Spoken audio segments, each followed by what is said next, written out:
ಪ್ರತಿನಿತ್ಯ ನೂರಾರು ಕೋಟಿ ವ್ಯವಹಾರ ನಡೀತಾ ಇದ್ದ ಕಾರವಾರದ ಆ ಬ್ಯಾಂಕ್ ನಲ್ಲಿ ಇದೀಗ ದೊಡ್ಡ ಫ್ರಾಡ್ ಆಗಿದೆ. ಯಾರು ಈ ಕೆಲಸವನ್ನ ಮಾಡಿರೋದು ನೋಡ್ತಾ ಹೋಗೋಣ. ಬ್ಯಾಂಕ್ನ 54 ಕೋಟಿ ಹಣ ಗುಳುಂ.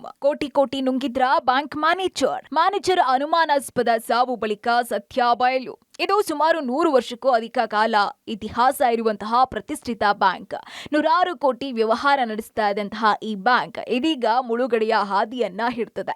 ಬ್ಯಾಂಕ್ ಜನರಲ್ ಮ್ಯಾನೇಜರ್ ಕುತಂತ್ರದಿಂದ 54 ಕೋಟಿ ಲೂಟಿ ಮಾಡಿರೋ ಆರೋಪ ಕೇಳಿಬಂದಿದೆ. ಕಾರವಾರ ನಗರದ ಪ್ರತಿಷ್ಠಿತ ಕಾರವಾರ ಅರ್ಬನ್ ಕೋಆಪರೇಟಿವ್ ಬ್ಯಾಂಕ್ ಇದೀಗ ಮುಳುಗಡೆಯ ಹಾದಿಯನ್ನ ಹಿಡಿದಿದ್ದು ಜನರ ಆತಂಕಕ್ಕೆ ಕಾರಣ ಆಗಿದೆ. ಗ್ರಾಹಕರು ಠೇವಣಿ ಹಣ ಹಿಂಪಡೆಯೋದಕ್ಕೆ ಮುಗಿಬಿದ್ದಿದ್ದಾರೆ.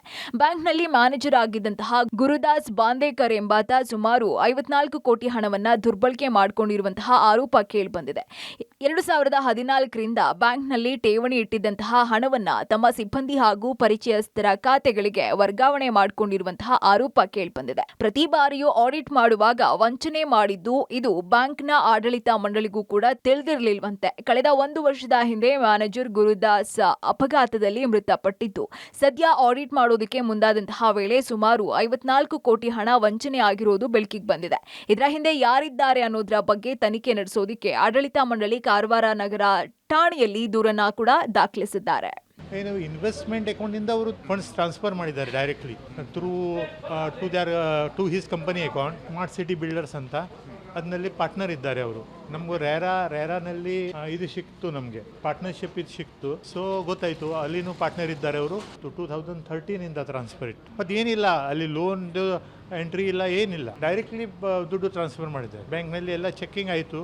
ನಾವು ಲೋನ್ ಕೊಟ್ಟಿದ್ದೆ ಏನೇ ಕೊಡಲಿಲ್ಲ, ಡೆಪಾಸಿಟ್ ಇರಲಿಲ್ಲ ಅವರದು. ಡೈರೆಕ್ಟ್ಲಿ ಅವರಿಗೆ RTGS ಮಾಡಿದ್ದಾರೆ ಗಿಫ್ಟಿಂದ. ಮತ್ತು ನಾವು ಈಗ ಫಾರೆನ್ಸಿಕ್ ಆಡಿಟ್ ಮಾಡ್ತೀವಿ, ಯಾರಿಗೆ ನಮಗೆ ಬಿಡುದಿಲ್ಲ ಈಗ. ಸೊ ಫಾರೆನ್ಸಿಕ್ ಆಡಿಟ್ ಮಾಡ್ತೀವಿ. ಸುಮಾರು 2 ತಿಂಗಳಾಗುದು. ಆ ಸಲುವಾಗಿ ಜನ ಸ್ವಲ್ಪ ಕಾರ್ಪೊರೇಟ್ ಮಾಡಬೇಕು. ಇನ್ನು ಆಡಳಿತ ಮಂಡಳಿಯ ಆರೋಪವನ್ನ ಮೃತ ಮ್ಯಾನೇಜರ್ ಕುಟುಂಬಸ್ಥರು ನಿರಾಕರಿಸಿದ್ದಾರೆ. ಬ್ಯಾಂಕ್ನ ಅಧ್ಯಕ್ಷರು ಸೇರಿದಂತೆ ಎಲ್ಲಾ ಸಿಬ್ಬಂದಿ ಮತ್ತು ಆಡಳಿತ ಮಂಡಳಿಯವರನ್ನ ಇಲಾಖೆಗೆ ಒಳಪಡಿಸಿದಾಗ ಎಲ್ಲಾ ಸತ್ಯ ಹೊರಗೆ ಬರಲಿದೆ ಅಂತ ಪ್ರತ್ಯಾರೋಪವನ್ನ ಮಾಡಿದ್ದಾರೆ.